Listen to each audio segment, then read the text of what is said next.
మనుషుడు దేవుని ద్వారా దీవించబడాలి, ఆశీర్వదించబడాలి అన్నప్పుడు ఏం చేయాలి?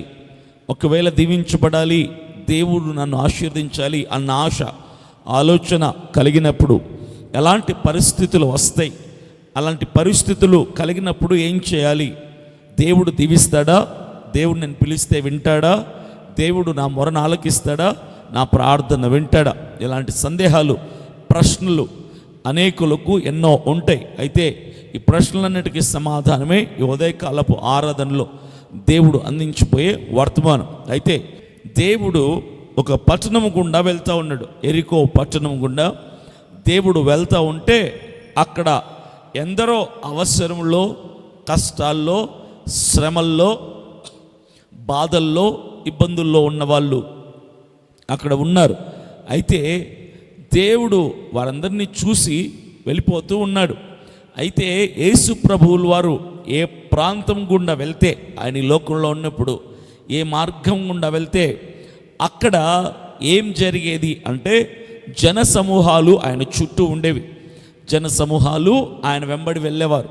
వందలాది మంది ఆయన వెంట వెళ్ళేవారు. ఎందుకు అంటే మనుషులందరికీ అద్భుతాలు, ఆశ్చర్య కార్యాలు, మేలులు, సూచక క్రియలు, దయాలను వెళ్ళగొట్టేవారు అంటే ఇష్టం. మనుషులు కావాల్సింది వాటి కోసం వెంటపడుతూ ఉంటారు, వాటికి కావాలని ఆశిస్తూ ఉంటారు. అయితే ఆ ప్రజలు క్రీస్తు యేసు ప్రభువుల వారి లోకంలో ఆయన సంచరిస్తూ ఉన్నప్పుడు ఆయన ఆయా ప్రాంతాల్లో ప్రేమని, స్వార్థని ప్రకటించేవాడు, వాక్యాన్ని బోధించేవాడు. ఆయా సందర్భాల్లో అద్భుత కార్యాలు, సూచక క్రియలు, స్వస్థతలు జరిగించేవాడు. అయితే ఆ రోజు ఆ ఎరికో పట్టణంలో, ఆ ప్రాంతంలో ఆయన నడుస్తూ వెళ్తుంటే ఆయన వాక్యం ప్రకటించటం లేదు, లేదా ఒక చోట నిల్చొని ఎవరితో మాట్లాడటం లేదు. ఆయన ప్రయాణమై వెళ్తూ ఉన్నాడు.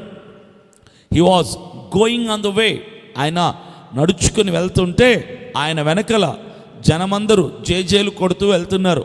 యేసు ప్రభు గొప్పవాడు, ఈయనే రాజు, ఈయనే ఆశ్చర్యకరుడు అని ప్రజలు చాలామంది ఆయన్ని వెంబడిస్తూ కేకలు వేస్తూ ఆనందంతో సంతోష స్తుతులు చెల్లిస్తూ, కొందరు అరుస్తూ, కొందరు కేకలు వేస్తూ, కొందరు వెళ్తూ ఉంటే ఆ మార్గం గుండా వెళ్తున్నటువంటి ఆ జనాన్ని విన్నాడు ఒక అతను.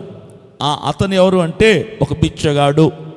రోడ్డు మీద మీరు నడుచుకుంటూ వెళ్తున్నప్పుడు రోడ్డు పక్కన కానీ, ఫుట్పాత్ల మీద కానీ, రైల్వే స్టేషన్స్లో కానీ, బస్ స్టాండ్స్లో కానీ బిచ్చగాళ్ళు కొందరు ఉంటారు.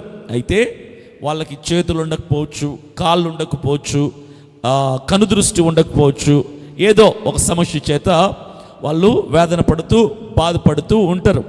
అయితే అలాంటి వాళ్ళు మనల్ని చూడటానికి కనులు లేకపోవచ్చు, కానీ మన స్వరాన్ని వింటారు.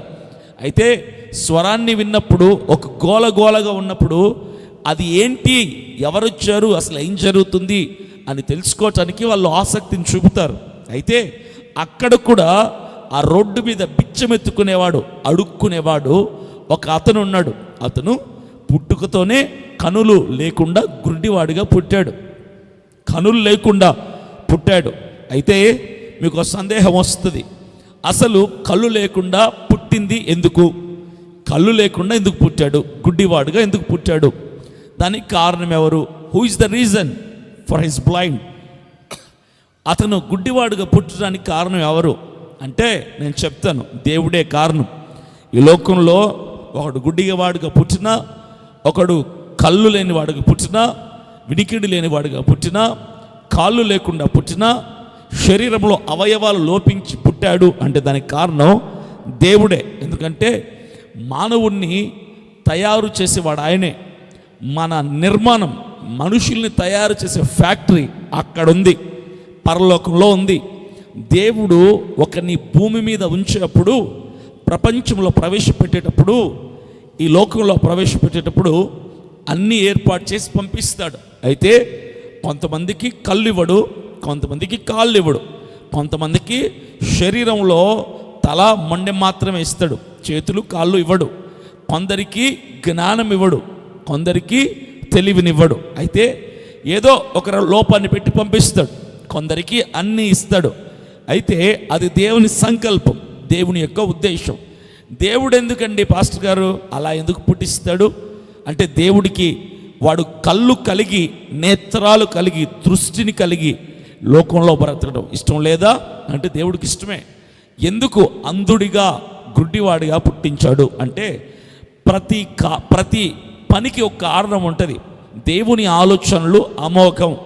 ఆయన ఆలోచనల్ని మనం అంచనా వేయలేం. We cannot expect, we cannot imagine the plans of God, the will of God. దేవుని చిత్తాన్ని, దేవుని ఆలోచనల్ని, దేవుని సంకల్పాన్ని, దేవుని ప్రణాళికని మనం అంచనా వేయటానికి సాధ్యం కాదు. అయితే ఒక వ్యక్తి లోపంతో పుట్టాడు అంటే దానికి కారణం ఒకటి అని నేను చెప్పగలను. ఆ కారణం ఏంటో తెలుసా? వాడి ద్వారా దేవుడు మహిమపరచబడాలి అని ఇష్టపడతాడు. వాడి ద్వారా దేవుడు మహిమపరచబడాలని ఇష్టపడతాడు.